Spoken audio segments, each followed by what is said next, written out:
She is an award-winning storyteller and writer, and now Leanne Betasamosake Simpson is out with some new material in the form of a short story collection. It's called This Accident of Being Lost. There's the cover there you're seeing on your screen. We welcome Leanne into our studios this morning. Thanks so much for being here today. Thanks for having me. Let's start with the title of this book, This Accident of Being Lost. No one sets out, you talk about this, no one sets out to be lost. Talk a little bit about why you selected that as the title. No one sets out to be lost, but I think one of the experiences of Indigenous life in Canada right now with the violence of colonialism is sort of continually feeling lost. So there's a poem in the book called This Accident of Being Lost, and it's about turning inside and finding the beautiful things in our culture in order to survive and to resist. You look at, what it's like to be an Indigenous woman today. You talk about that in 2017. What is your experience like?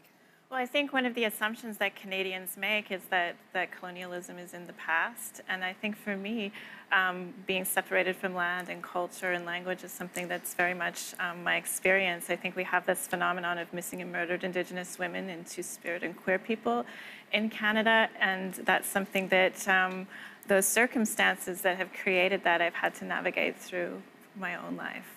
And I feel like you may use humor to navigate a lot of that, because there is a humor sort of woven throughout this book. Is that something you use in your daily life, or you made a point to use it in the book? Yeah, I think that Anishinaabe people are very funny, and I think that humor and laughing and joy is something that has been part of our culture and part of our resistance for generations.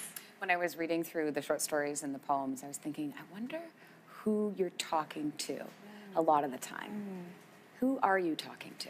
I think first I'm talking to an Indigenous audience, and I want Indigenous people and young Indigenous women to be able to see themselves in the story and to feel affirmed. But I think that I'm also trying to speak across audiences, so I'm coming to Canadians with maybe a different tone and a different take on Indigenous life, and I'm hoping that that they can connect with that as well. I have to say, it did feel like a conversation when I was reading through this, because you're talking directly to the reader, and it did draw you in. Yeah. So it did its job, I think. It really drew you in. Okay, I want to ask you about diversity. You just mentioned diversity in this country, particularly when it comes to the trans and queer Indigenous community. How are we doing as a nation, and where can we go from here? I think Gwen Benaway is a fantastic Indigenous writer that everyone should be reading. I think there's a diversity of Indigenous writing, and there's a diversity of Indigenous people. We are diverse nations. We are diverse geographically.